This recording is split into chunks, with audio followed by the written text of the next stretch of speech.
She-Hulk hasn't been the most groundbreaking show, but it's not the worst thing I've seen. Though people still want to label the show as hot garbage that's trying to prove an agenda. To each their own.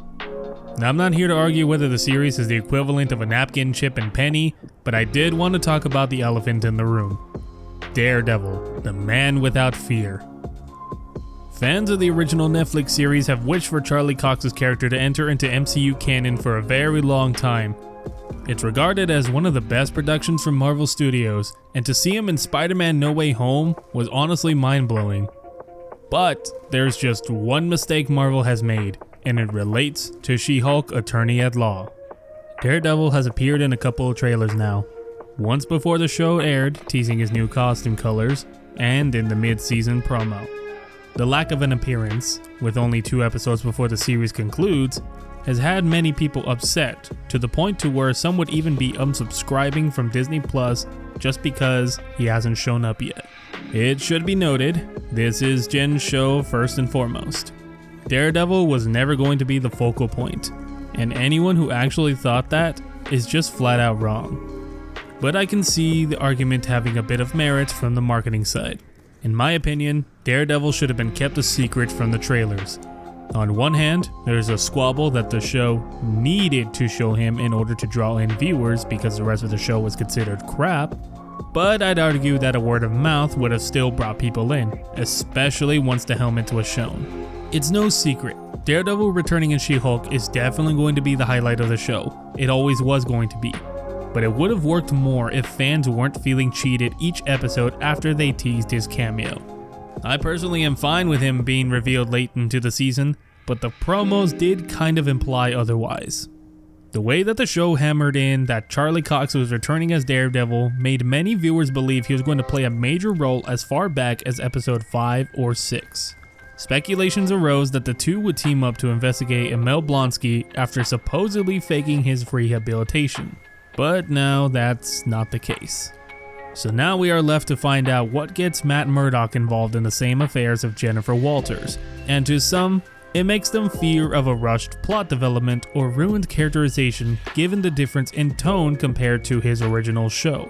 I full on believe Marvel knows what they're doing with this iconic character, and that shows when you take a step back and see how many projects the man is involved in. 18 episodes for a solo Disney Plus show. Now that's an indicator that they know he's one of the most beloved castings from the Netflix era. I really don't see them pissing off the fandom intentionally. At the same time, I can't help but shake the feeling that Marvel really has screwed themselves of backlash. Daredevil has become the talk of the show every week, and that was never supposed to happen. All of this hype ends up clashing with the later episodes on wedding drama, dating complications, and group therapy. It's no surprise there's an article about disappointment after each passing episode, because all of those slice of life moments do not compare to the excitement of seeing Charlie Cox back in action.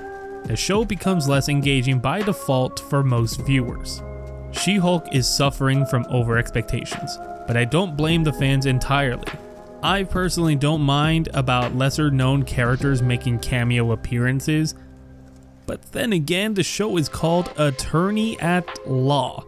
The law is barely being explored in this series, and bringing in Matt Murdock late will definitely highlight that issue. There's barely any mention, if at all, about the Soviet Accords or any other government repercussions that the show could have expanded more on, or at least provide a new perspective on.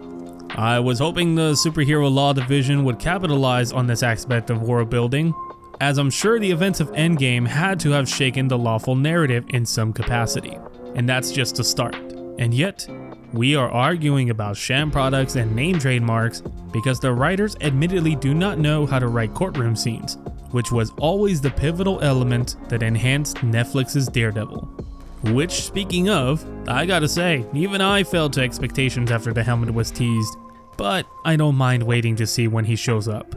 That being said, the rest of the show is going to be hard to compare to when that happens, especially for all of the critics who trash on the show. I just hope that the reception is going to be great for Daredevil's grand debut into the MCU. And we should remember that he is going to be playing roles in Echo and especially Born Again, along with Vincent D'Onofrio. so let's not fret about it too long. He'll have his time to shine then. But anyways, what do you think about Daredevil appearing in She-Hulk? And what do you think about him coming fresh into the MCU? Feel free to leave your thoughts down in the comments below. And be sure to leave a like on the video and follow me on social media to stay updated on future projects. My links are in the description below. As always, thanks for watching, and I'll see you all in the next video. Take care, everyone.